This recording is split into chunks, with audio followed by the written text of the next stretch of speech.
Hola, bienvenidos al instructorado de yoga de AMAIP.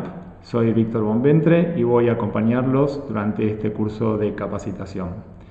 Vamos a comenzar hoy en nuestra primera clase explicando algunos conceptos que tienen que ver con la definición del yoga y sus sendas, diferentes tipos de yoga, una segunda sección donde vamos a ver anatomía y luego la práctica.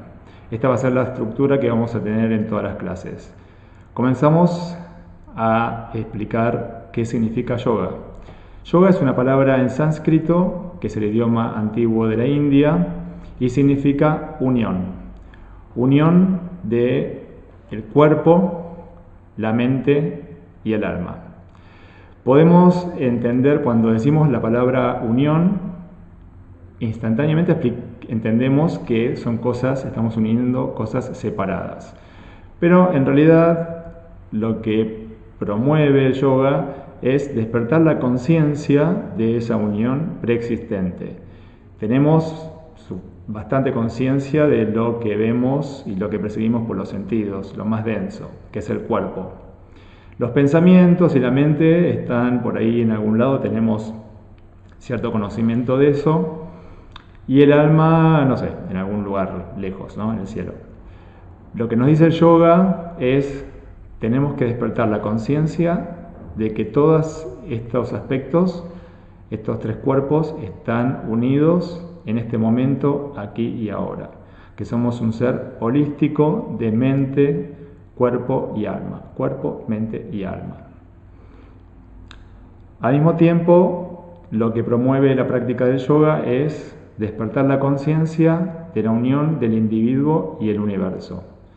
No somos seres que estamos solos, sino que estamos todos en concordancia y en unión y en conexión con todos los seres. Generalmente cuando hablamos del individuo, creemos que estamos separados de todo el resto y que el universo es algo que funciona fuera de nosotros. Justamente lo que buscamos es despertar también esa conciencia de que todos formamos parte del universo y todo lo que haga va a tener un impacto también en el ambiente y en el entorno.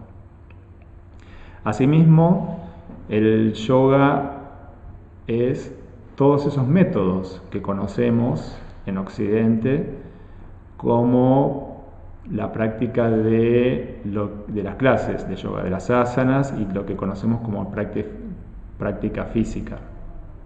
Entonces, todos aquellos métodos que nos conducen a esa unión que es el significado del yoga.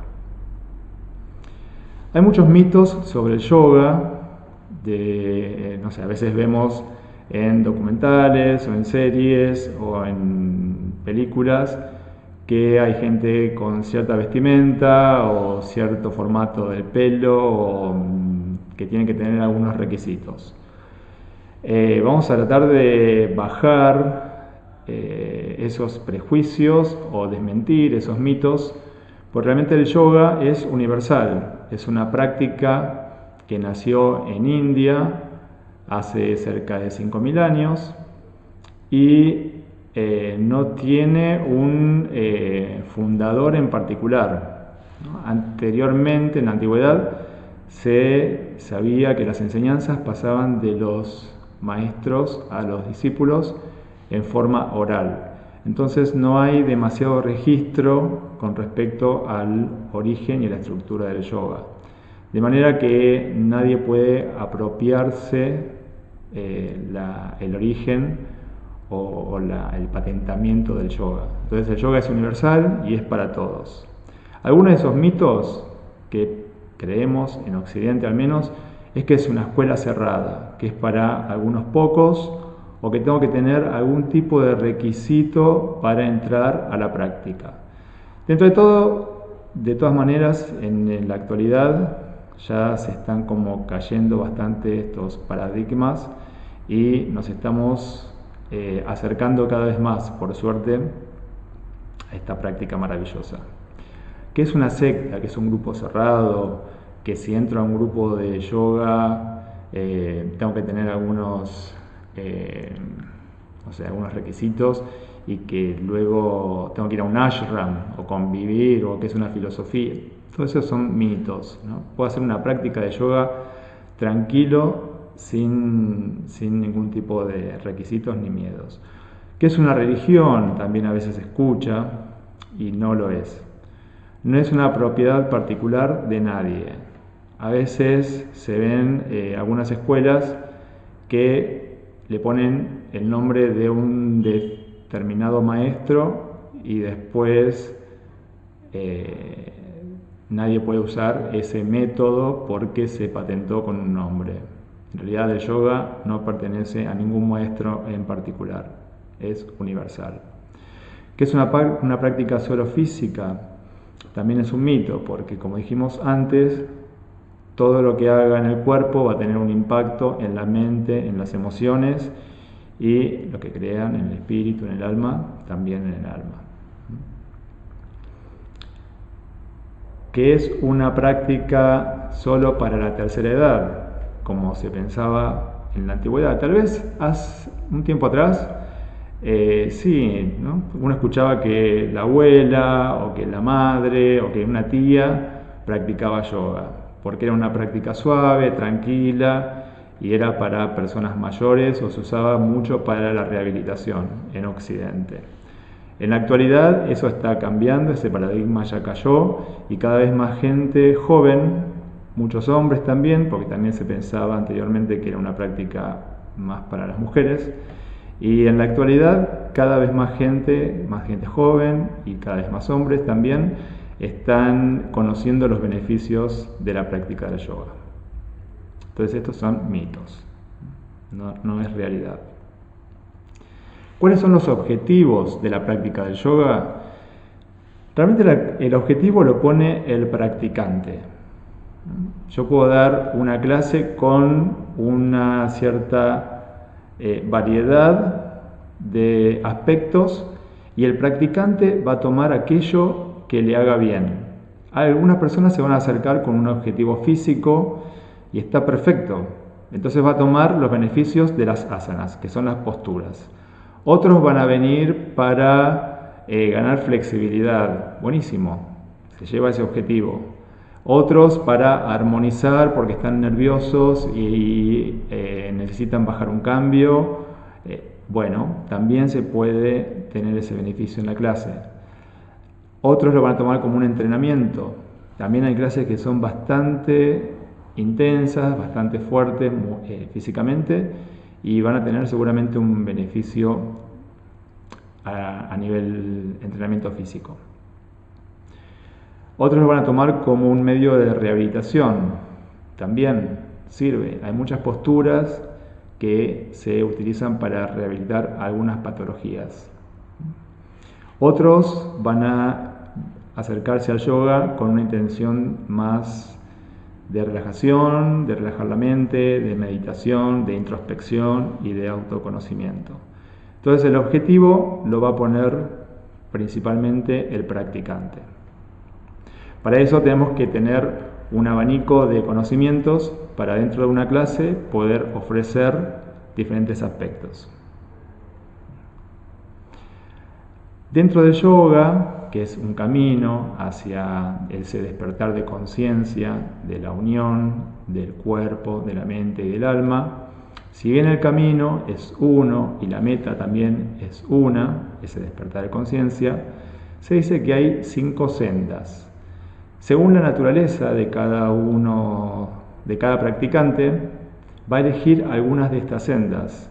Entonces, algunos practicantes van a elegir la senda que se llama Karma Yoga. El Karma Yoga está relacionado con la acción solidaria, la acción en el mundo ayudando a los demás sin apego al fruto. Cuando uno hace una acción solidaria, no busca ninguna recompensa. Entonces, a esta acción en yoga se lo llama Karma Yoga, que es el yoga de la acción sin apego al fruto. Por ejemplo, un ejemplo muy conocido, que conocemos todos, un personaje muy popular, fue la Madre Teresa de Calcuta o Gandhi, que dedicaron toda su vida a acciones solidarias. Toda su lucha fue con una intención de ayudar a los demás. Recordamos que Gandhi fue quien logró la independencia de India, de la colonia británica, y bueno, la Madre Teresa era una monja cristiana que también trabajó casi toda su vida en India. Otra de las sendas se denomina Jnana Yoga y es el yoga del conocimiento. Es el que busca acercarse a ese despertar de conciencia, a esa unión, mediante el estudio. Principalmente el estudio de escrituras sagradas o de escrituras que conduzcan al autoconocimiento. Otro de los caminos es el Bhakti Yoga. El Bhakti Yoga tiene que ver con la devoción. Entonces, todas sus acciones en búsqueda de esa unión van a estar relacionadas con la devoción, con plegarias, con adoración tal vez a alguna imagen o a una inteligencia sin imagen, pero la traducción literal de Bhakti es devoción. Otro de los caminos es el Raya Yoga. Raya significa real y se relaciona con el estudio de la mente. Por eso se lo llama también el yoga mental. Está relacionado más con la psicología del yoga. Y el Hatha Yoga, que es el yoga que conocemos más popularmente en Occidente, es el yoga físico. El yoga que busca el equilibrio de las energías internas. El yoga del equilibrio físico busca el equilibrio mental mediante la práctica de asanas, ejercicios de respiración que promueven el control de las energías internas, que se denominan pranayama, ejercicio de relajación, concentración, etc. En este curso vamos a estudiar principalmente los dos últimos, el yoga que tiene que ver con la psicología, con la mente, y el que tiene que ver con la práctica física, la práctica de posturas. Si comenzamos con el Raya Yoga, que es el yoga mental, en la antigüedad, unos 300, 400 años, no hay una fecha exacta, antes de Cristo, se conoce que existió un sabio llamado Patanjali. Y este sabio estructuró una serie de pasos que, según él, nos ayudan a ir en camino a ese conocimiento final, que se llama Samadhi en sánscrito. Samadhi podría traducirse como aquello que conocemos como la iluminación. En Occidente, tal vez lo podemos traducir también como un estado de paz mental. El significado real es un estado de conocimiento, de supraconciencia, de conocimiento de la realidad tal cual es, sin bloqueos y sin ilusiones. Tranquilos que vamos a ir paso a paso, aunque todas estas palabras, seguramente las palabras en sánscrito también pueden resultar extrañas al principio para aquellos que no las conozcan, pero las vamos a ir explicando de a poco y con el correr de las clases nos vamos a ir familiarizando con estas palabras que vamos a usar habitualmente. Entonces, Patanjali, este sabio de la antigüedad de India, nos recomienda seguir estos 8 pasos que él denominó Ashtanga. Ashta significa 8 y Anga, estadios o peldaños. Lo representé en esta planilla como una escalera, ya que son como peldaños, y que seguidos en tiempo y forma, en forma progresiva, nos van a ir ayudando a calmar las olas mentales para que ese conocimiento final pueda surgir desde nuestro interior y manifestarse. Al primer peldaño lo llamó Yama. Yama es una serie de abstinencias, algunas abstinencias que tengo que tener en cuenta para estar en paz conmigo mismo y con el entorno.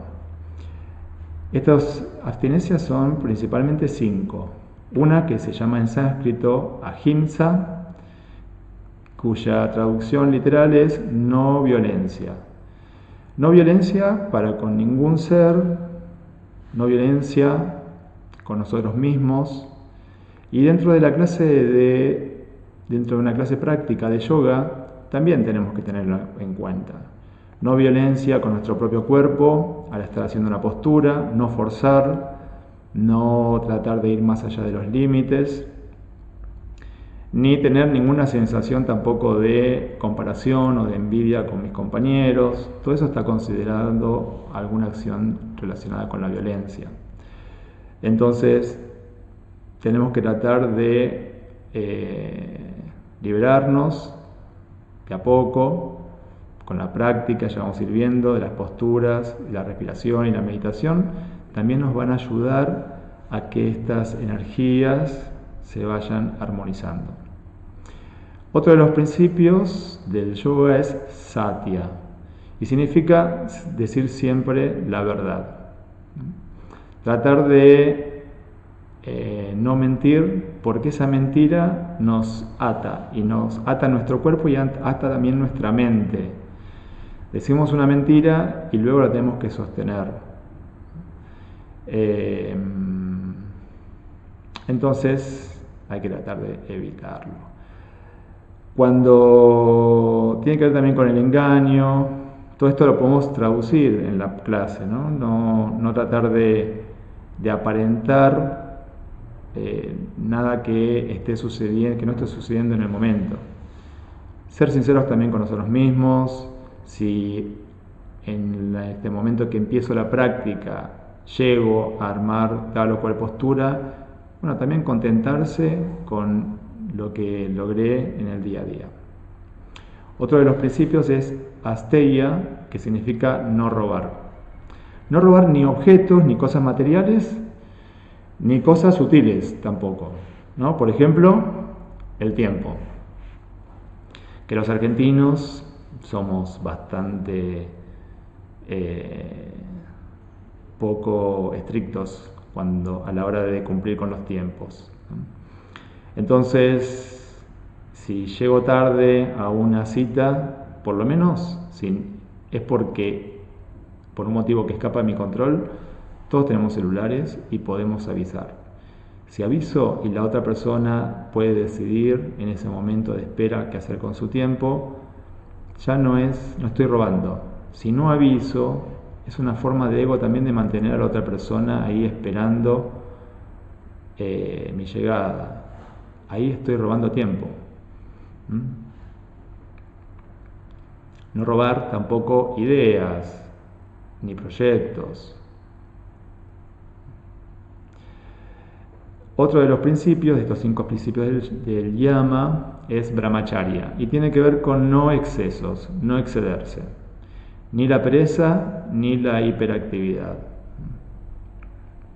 Y el último de los yamas, de estas abstinencias, es aparigraha, se pronuncia en sánscrito, que tiene que ver con no codiciar ni acumular objetos innecesarios. Tratar de ir más livianos por la vida.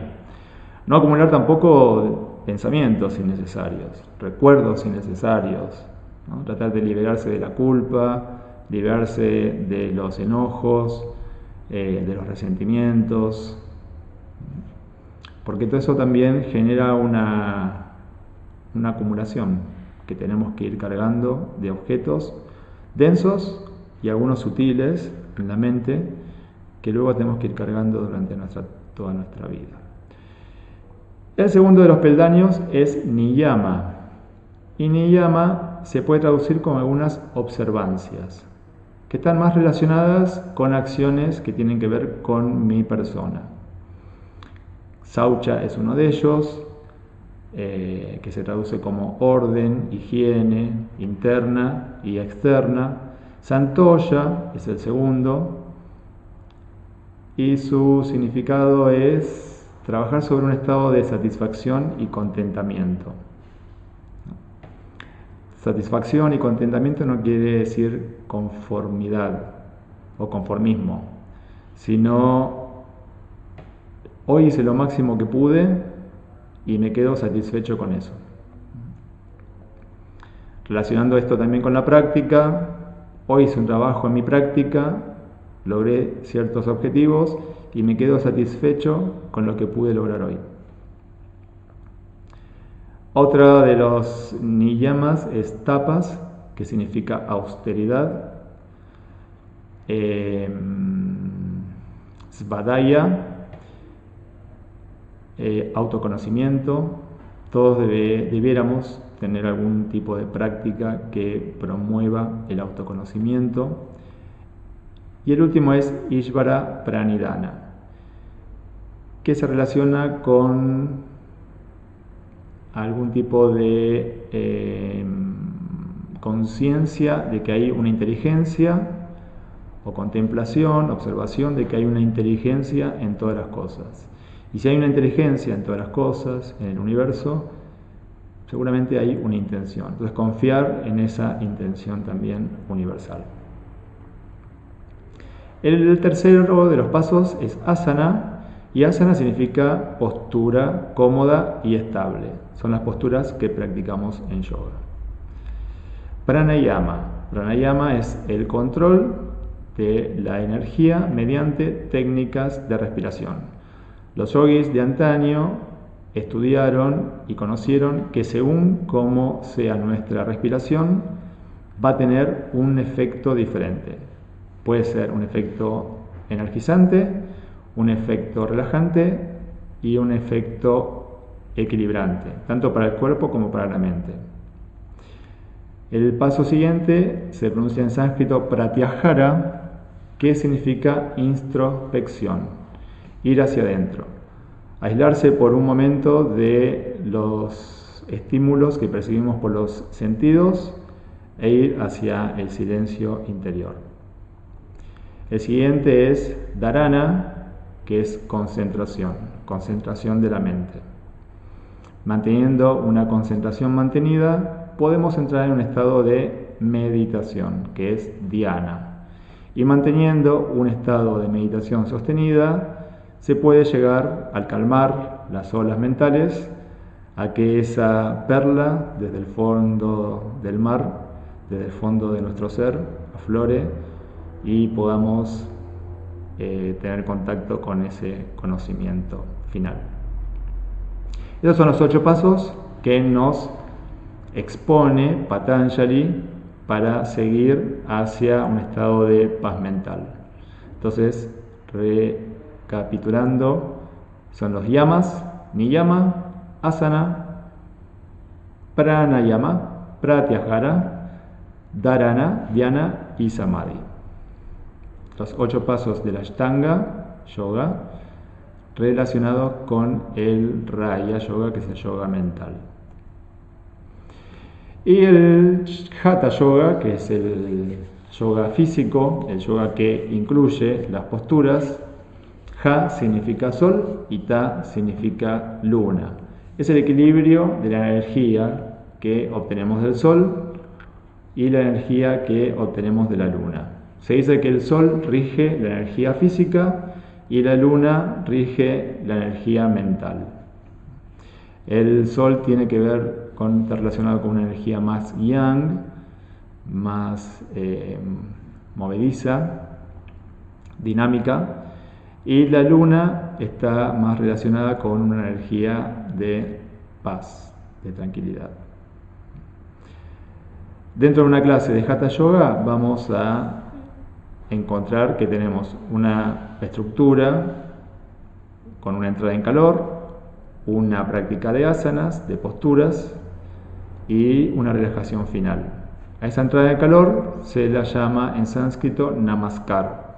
Todos habrán escuchado hablar de Surya Namaskar, el saludo al sol, por ejemplo, o Chandra Namaskar, el saludo a la luna, que es una secuencia de posturas que se realiza al inicio de la clase como una entrada en calor.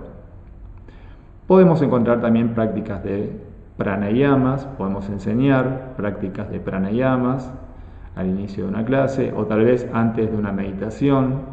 Ya dijimos que pranayama es el control de la energía vital mediante ejercicios y técnicas de respiración. Asanas, que son las posturas cómodas y estables. Siempre las posturas tienen que tratar de que sean lo más cómodas posibles. Hay algunas posturas que son un poco más demandantes y no vamos a estar demasiado cómodos. O tal vez al inicio de la práctica y toda la clase nos va a parecer difícil, porque si tenemos los músculos muy acortados y cuando queremos hacer alguna postura de elongación o que demande cierta flexibilidad, no vamos a estar del todo cómodos. Pero de a poco ese progreso se va a dar en forma espontánea, con la práctica regular. De todas maneras, siempre la intención es tratar de buscar la mayor comodidad posible. Por eso tenemos que estar también preparados a la hora de dar una clase con el conocimiento de variantes. Porque si una persona no puede, un practicante no puede hacer una postura, tenemos que saber qué variantes podemos dar dentro de esa misma postura para que el practicante pueda estar cómodo y tenga beneficios similares a la postura original. En una clase de Hatha Yoga también podemos encontrar práctica de Nidra Yoga, que es el yoga de la relajación. Mantras. Mantras son generalmente recitación de algunas frases para concentrar la mente, pueden ser algunas plegarias, pueden tener algún significado religioso o no, puede ser un sonido, puede ser una frase que yo pueda crear para mí, para concentrar mi mente. Justamente mantra viene del sánscrito, man significa mente y trayate, liberar. Es una frase o un sonido o una palabra que nos ayuda a concentrar la mente, a liberarnos de la fluctuación de los pensamientos, ¿no? Entonces, liberar la mente es la traducción literal. Y podemos también hacer una parte final de meditación en una clase de Hatha Yoga. Entonces, hacemos un repaso. Hasta ahí vamos a ver hoy la teoría de algunos conceptos básicos del yoga. Dijimos que era el yoga, unión del cuerpo, la mente y el alma. Despertar la conciencia de que somos un ser íntegro y holístico, que los tres cuerpos están sucediendo aquí y ahora, el cuerpo, la mente y el alma. La unión del individuo y el universo, que estamos todos conectados. Y todos los métodos, como la práctica de asanas, o de meditación, o de pranayamas, todos aquellos métodos que me ayuden o que me conduzcan a esa unión. Hay mitos sobre el yoga. Entonces, vamos a nombrar qué no es el yoga. No es una escuela cerrada, es una escuela o un conocimiento abierto para todos. No es una secta definitivamente, yo puedo entrar a practicar y dejar de practicar cuando quiera. No es una religión, no necesito ninguna creencia en particular para practicar yoga. No es propiedad particular de nadie, no pertenece a ningún maestro ni a nadie en particular. El yoga es para todos.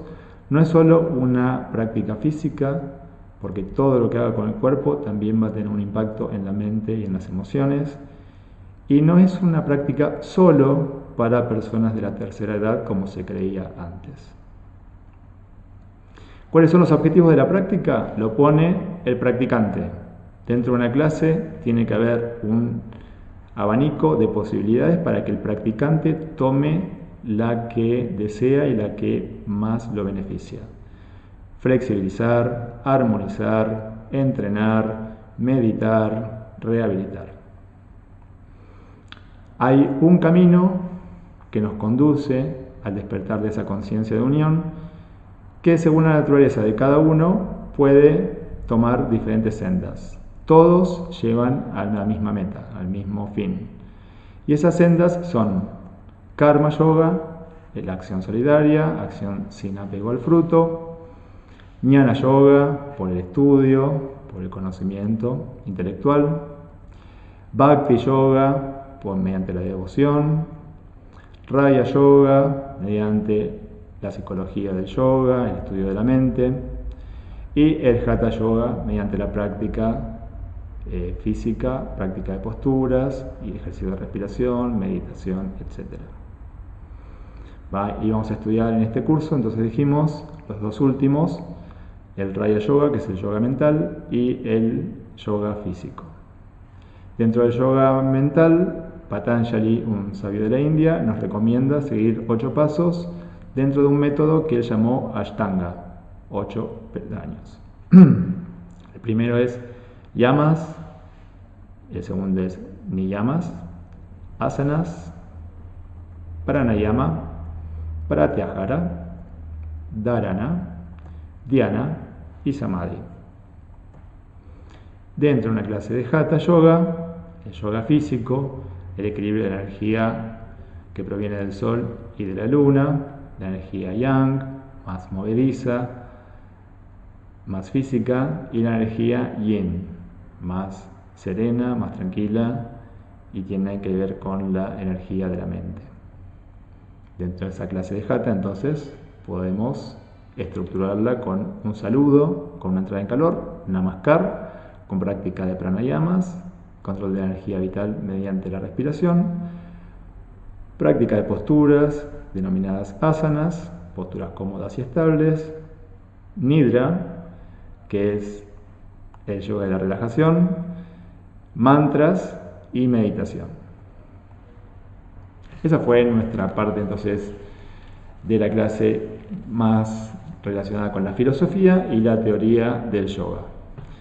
Si les parece, entonces ahora vamos a pasar a anatomía. Algunos conocimientos básicos que, como vamos a trabajar también con una actividad que incorpora la práctica de posturas y la práctica física, tenemos que tener algunos conocimientos básicos de lo que estamos trabajando, de nuestro cuerpo. Vamos a partir desde una posición anatómica que por convención se dice que es de pie, mirando hacia el frente, con la columna erguida, los pies juntos, los brazos al costado del cuerpo y las palmas hacia adelante. Esta posición anatómica nos va a guiar para empezar a definir desde allí los diferentes movimientos del cuerpo, de flexión, de extensión, de inclinación lateral y torsión.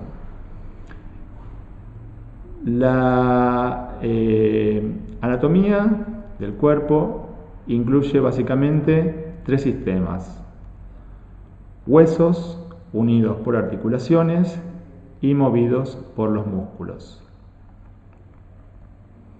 Para analizar los diferentes movimientos del cuerpo, por convención se definieron 3 planos que nos van a ayudar a visualizar o a definir los movimientos según los planos. Movimientos de inclinación lateral, de flexión, de extensión o de rotación.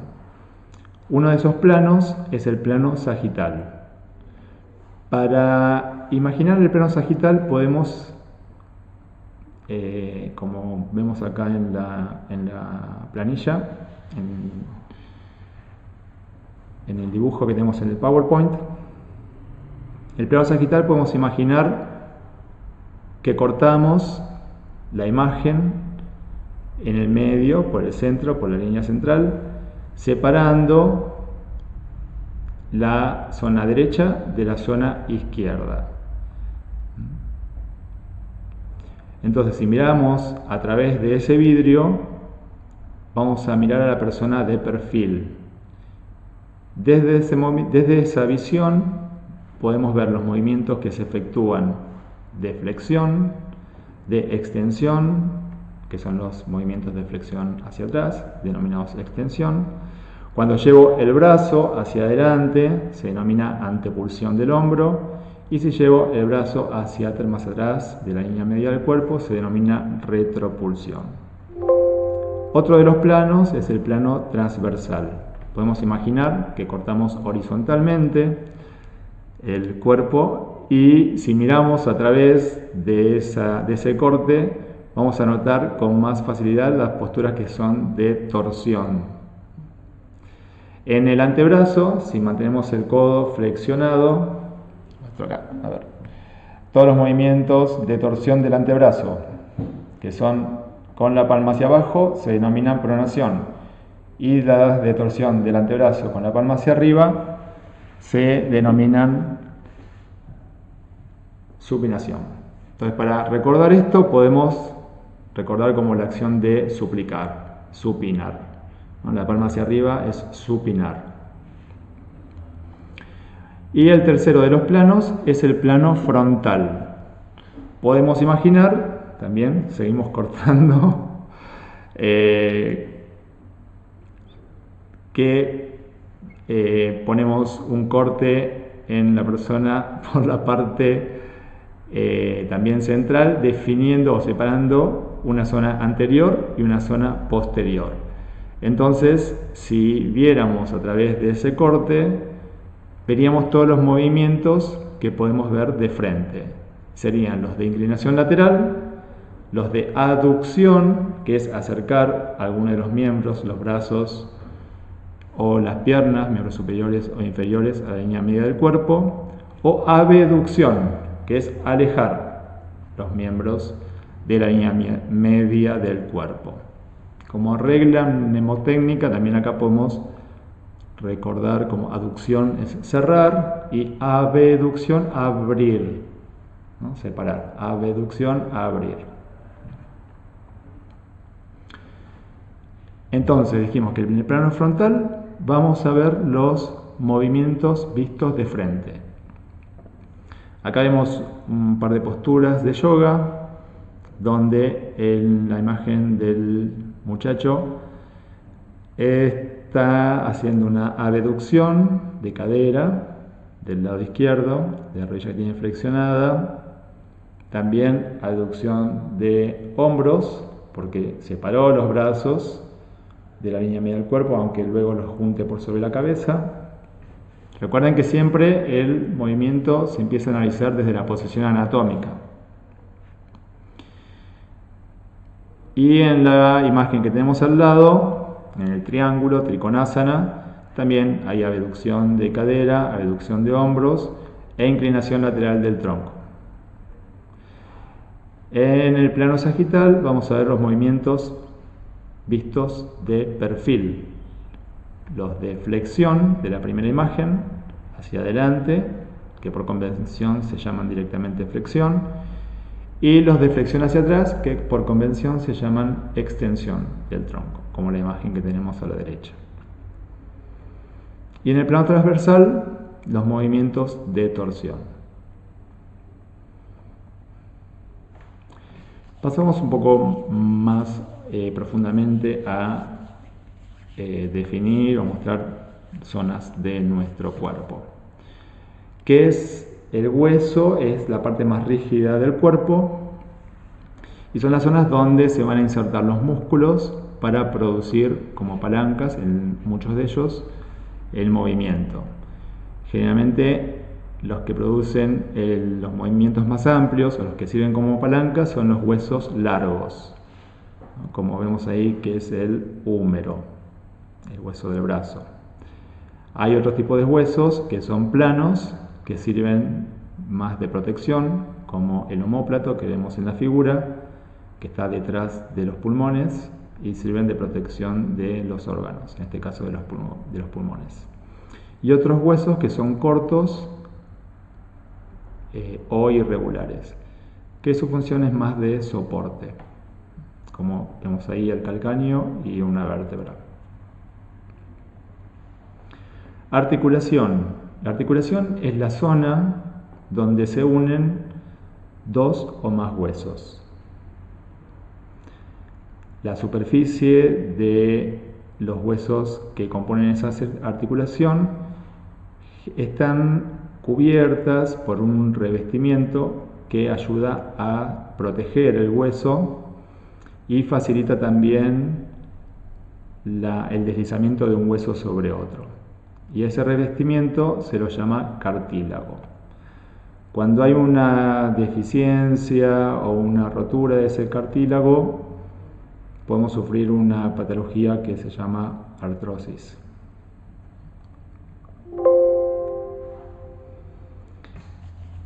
Y mostramos algunos componentes que participan también en la articulación. El músculo es un conjunto de tejidos que van a generar el movimiento, ¿no? Enlazando, insertando un hueso con otro, van, mediante su contracción y relajación, van a producir el movimiento del cuerpo. Todos los músculos, los grupos de fibras musculares, están cubiertas por una membrana blancuzca que se llama aponeurosis. Y esa membrana, cuando en el final o al terminar un músculo, se pueden unir formando un cordón fibroso que se puede insertar. Generalmente se inserta en uno de los huesos de la articulación y a ese cordón se lo llama tendón. También en la articulación podemos tener algunas bandas elásticas que ayudan a sostener la articulación. Y esas bandas se llaman ligamentos. Y generalmente las articulaciones están cubiertas por un manguito fibroso, que se llama cápsula, que ayudan a mantener la articulación más firme, a sostenerla, a protegerla. Y también las cápsulas en su parte interior tienen una membrana que se llama sinovial, que genera un líquido denominado sinovia, que mantiene la articulación lubricada. Entonces la cápsula envuelve, protege y lubrica la articulación. Bueno, queridos, esto ha sido todo dentro de la parte teórica por la clase de hoy. Vamos ahí el dibujito, basta de anatomía por hoy. Y la próxima clase vamos a ver columna y tórax. Hagan un repaso de la filosofía y teoría de los conceptos básicos del yoga y de columna, y seguimos ahora con la práctica de esta primera clase de yoga.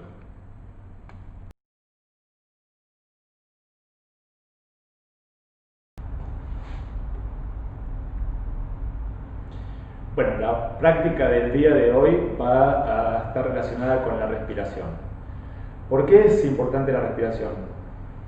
Porque es nuestra principal fuente de energía, ¿no? Podemos estar sin comer algunos minutos, algunos días, sin beber agua, pero sin respirar no podemos estar. Entonces es nuestra principal fuente de prana, de energía.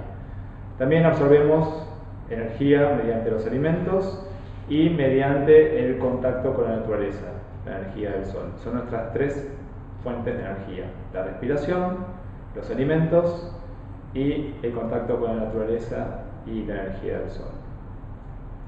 Generalmente tenemos una respiración bastante deficiente, ¿no? Es una respiración corta y alta.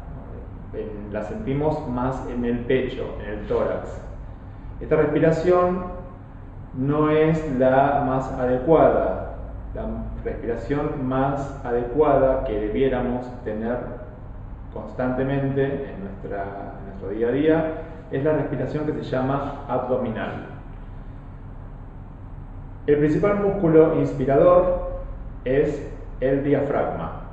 Es un músculo que está por debajo del tórax, como en forma de paracaídas, insertado en las últimas costillas y por detrás en las vértebras lumbares. Ya lo vamos a ver también en próximas clases en la sección de anatomía.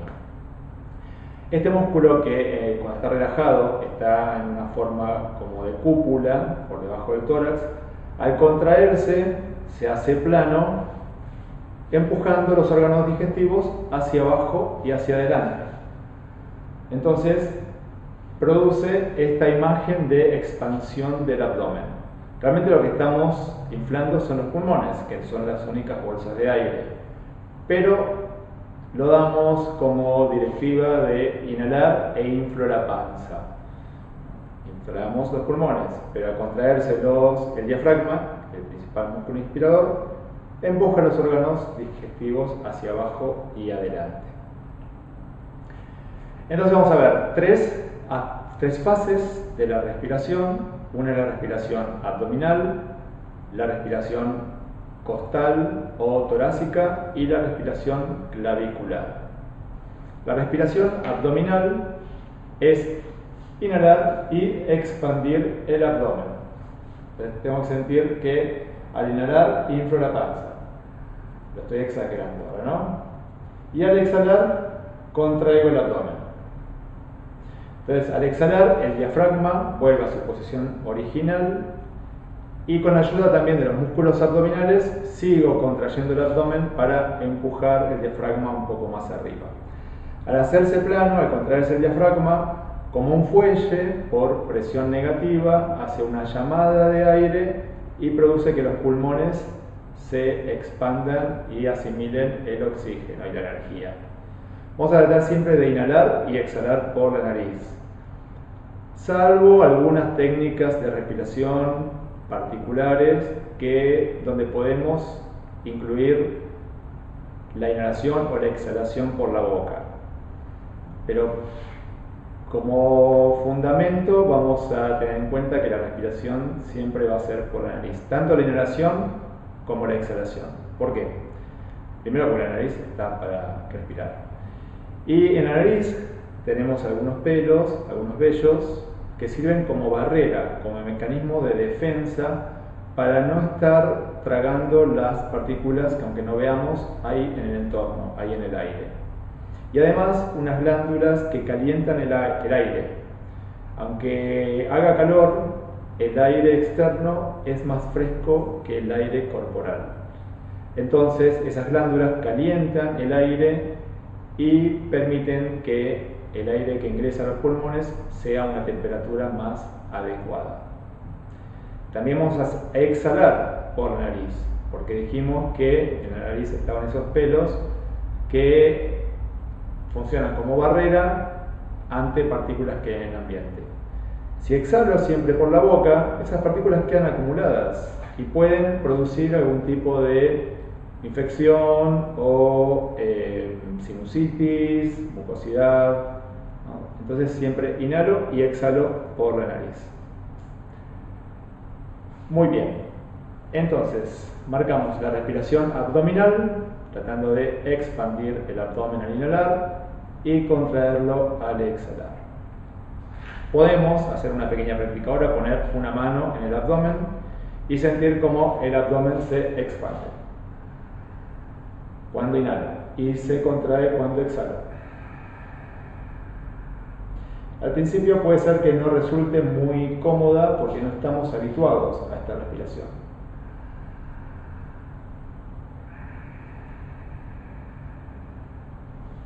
Esa es la respiración abdominal o diafragmática. La segunda fase de la respiración es la respiración costal. Podemos poner otra mano en las costillas, en el costado, inhalar y sentir como el tórax se expande hacia los lados, o las dos también. Se separan las costillas y al exhalar vuelven las costillas a la línea media del cuerpo.